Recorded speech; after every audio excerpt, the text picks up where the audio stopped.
All right, hey guys, today we're doing 1-3 distance and midpoints. You're gonna be able to find the distance between 2 points and find the midpoint of a segment.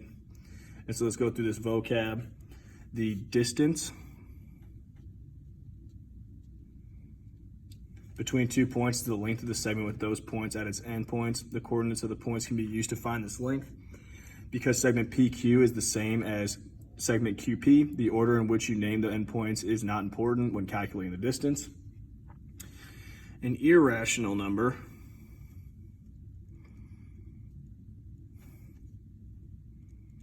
that's the number sign, not a hashtag, is a number that cannot be expressed as a terminating or repeating decimal. The midpoint of a segment is the point halfway between the endpoints of the segment. If x is the midpoint of segment AB, then AX will equal XB, and segment AX will be congruent to XB. You can find the midpoint of a segment on a number line by finding the mean or the average of the coordinates of its endpoints. Any segment line or plane that intersects a segment at its midpoint is called a segment bisector.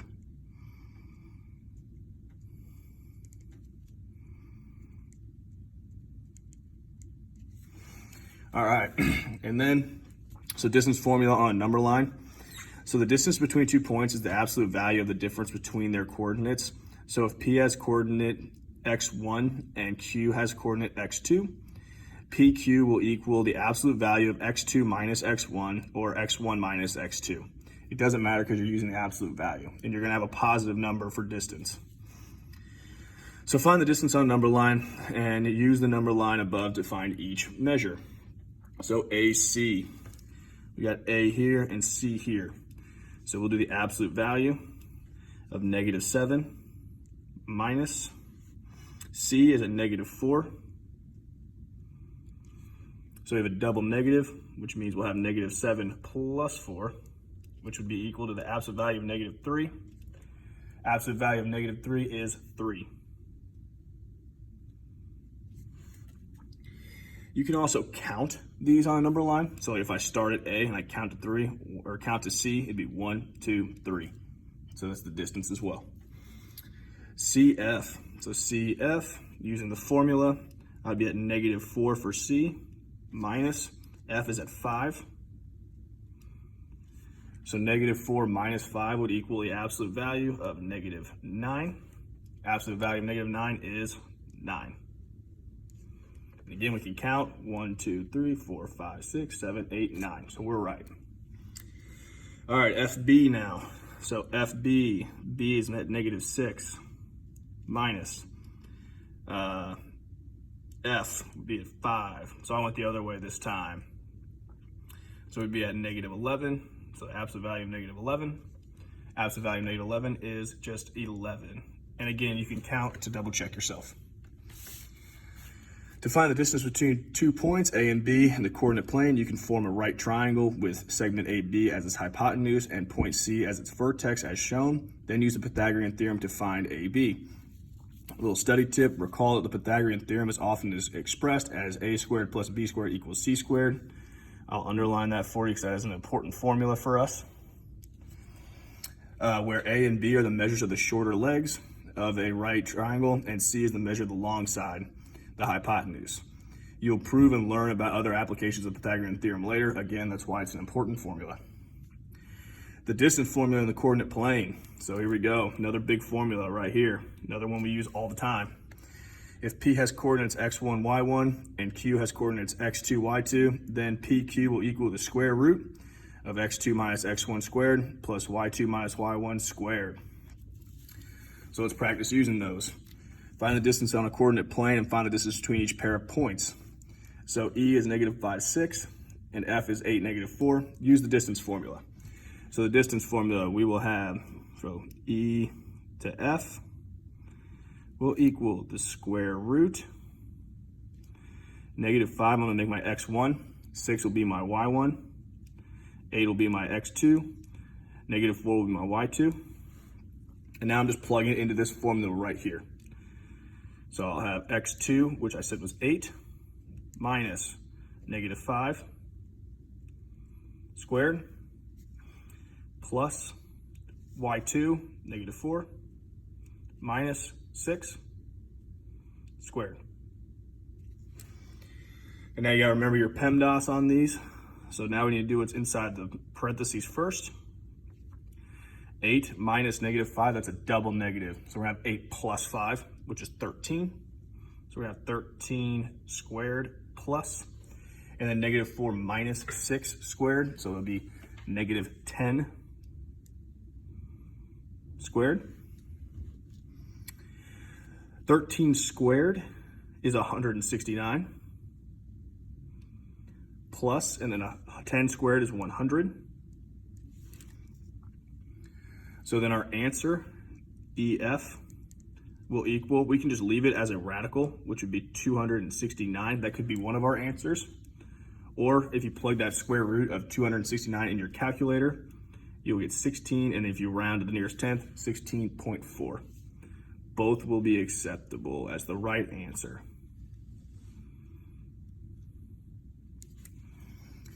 All right, so 2B, we have J 4, 3, and K is negative 3, negative 7. Use the Pythagorean theorem. So this time we've got to graph it and then use the Pythagorean theorem, which we talked about right up here. So J is at 4, 3. So 4, 3. There's J. K is at negative 3, negative 7. Like that. And we're going to connect those dots. Boom. So there's our line. So for the Pythagorean theorem, we need to create a triangle. So I'm going to use a little red to make a right triangle. I'm just going to go down. You can see my dashed line here. Actually, I'll make a solid line so you can see a little bit better.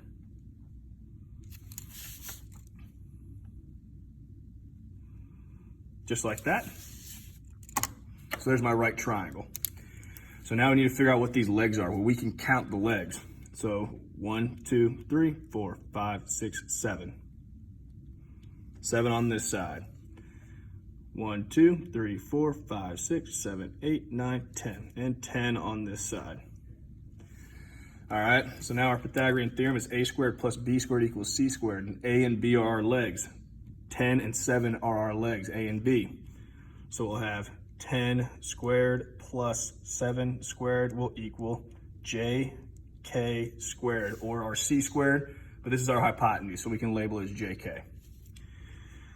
So 10 squared is 100, 7 squared is 49, equals jk squared. 100 plus 49 is 149, equals jk squared. To get rid of that squared on this side, algebraically, we have to square root both sides. So we square root, square root. So again, one answer, we can just leave it in that square root. So jk would equal the square root of 149. Or we can put that into our calculator. So the square root of 149 is 12.2 and then a whole bunch of decimals. So we're gonna round it to just 12.2.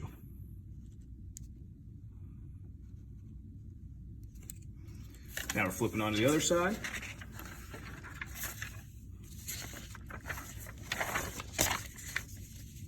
All right, so we've got our midpoint formula on a number line. So now we're talking about midpoints.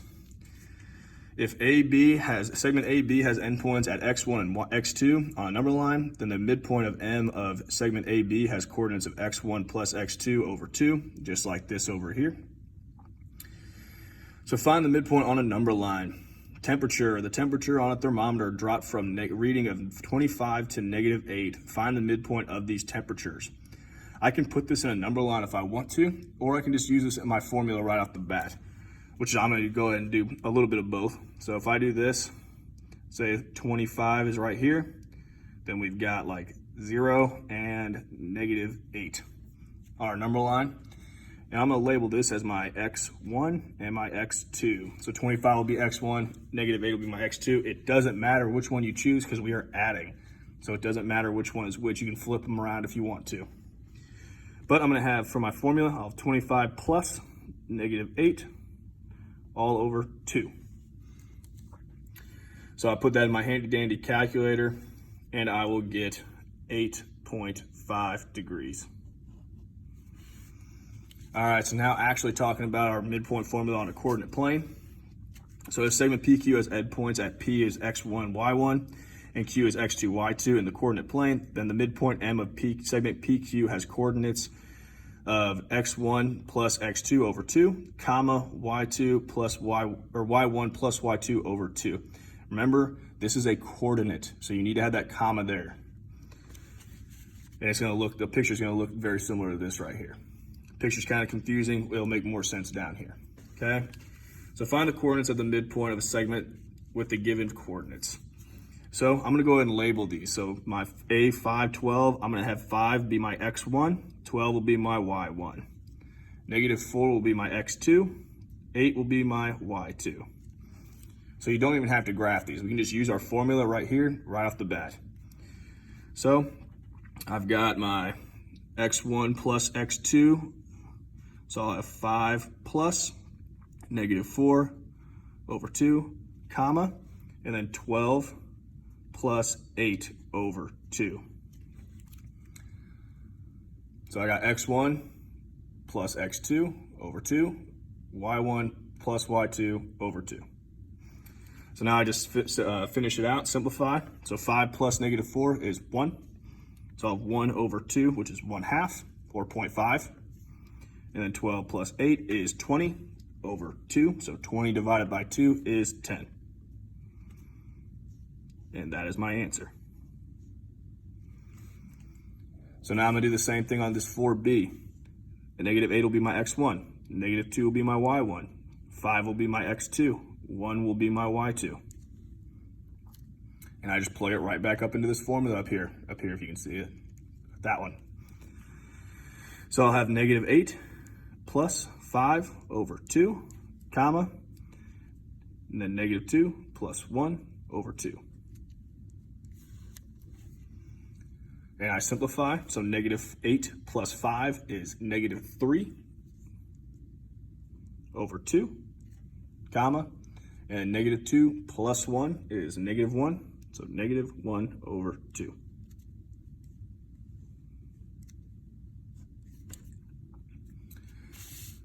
Easy so far.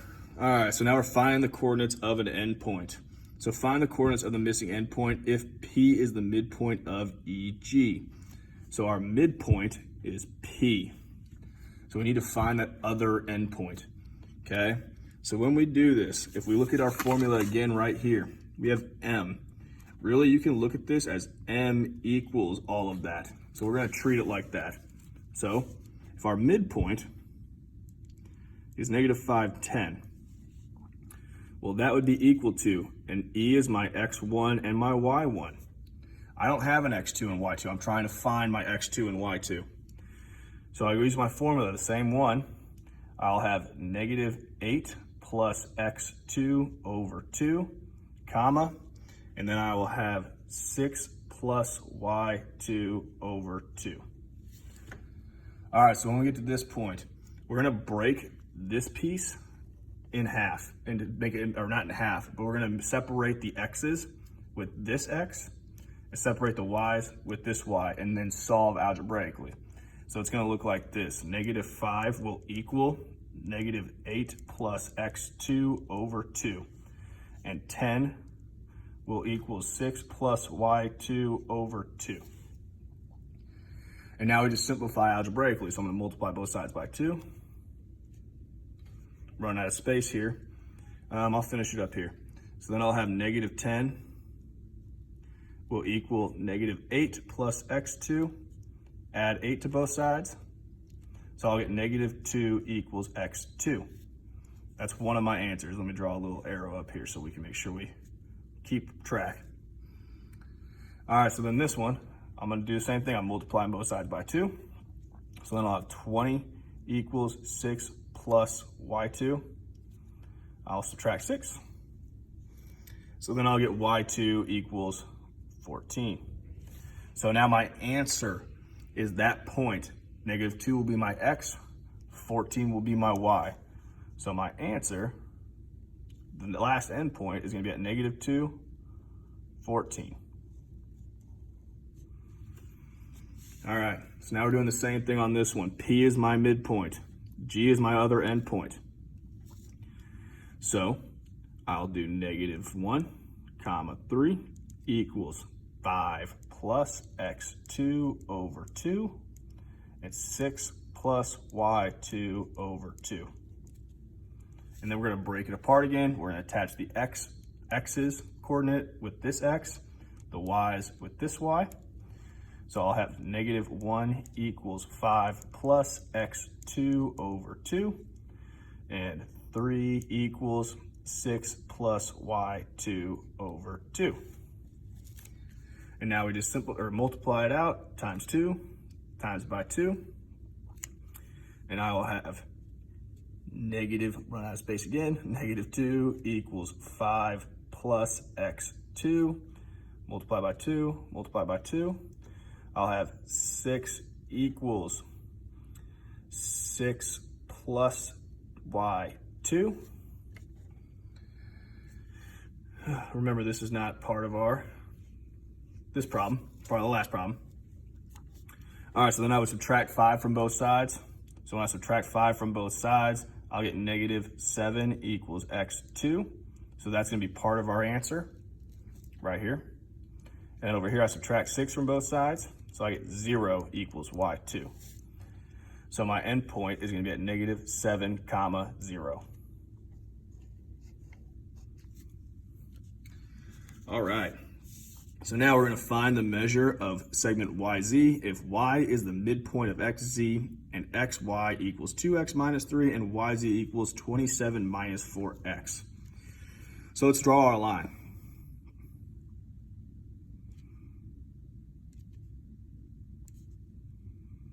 All right. So find the measure of YZ if Y is the midpoint of XZ. So Y is the midpoint of XZ. And XY, so this little guy right here is going to be 2x minus 3. And YZ is 27 minus 4x. Well, we know in our because of our vocab that the midpoint cuts this segment directly in half. So we know that this side is going to be congruent to this side. All right, they're the same length. So we can just set these equations equal to each other. So we have 2x minus 3 equals 27 minus 4x. And now again, we're just solving algebraically. So I'm going to add the 4x over. So I get 6x minus 3 equals 27. Add 3. I get 6x equals 30. Divide by 6. So x equals 5. That's part of our answer. Okay, so we found x. That's awesome. So now we got to find the measure of yz. So yz equals 27 minus 4x. So yz will equal 27 minus 4x, and we just found x to be 5, so we just need to plug that 5 in for that x right there. So then that'll equal 27 minus 4 times 20. 4 times 20, 4 times 5, excuse me, I got ahead of myself. 4 times 5 right there. 4 times 5 is 20. So we'll have 27 minus 20. So yz will equal 7. All right, so now we're going to find the value of x if C is the midpoint of AB. So we got to draw our segment again.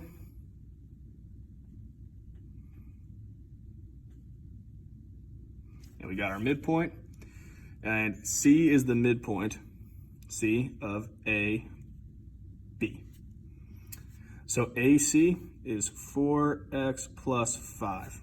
And AB is 78. So from all the way across this whole thing, that's going to be 78. So again, we know because we have a midpoint that this segment is going to be the same as this segment. So if this segment's the same, then this side is 4x plus 5 as well. So we could do 78, because that's the whole thing, equals 2 times 4x plus 5. So now I will distribute that 2. So 78 will equal 8x plus 10. Subtract 10. I'll get 68 equals 8x. Now I divide by 8. And when I do that and I plug it into my handy dandy calculator, I find that 8.5 is what equals x. And that's all we had to find for this one. It's just x. Awesome. Easy. All right, so any segment or plane that intersects a segment at its midpoint is called a segment bisector. In the figure shown, M is the midpoint of PQ. Plane A, segment MJ, and line KM, and point M are all bisectors of PQ. We say that they bisect segment PQ. So a little tip, there can be an infinite number of bisectors, and each must contain the midpoint of the segment. And that is all for 1-3.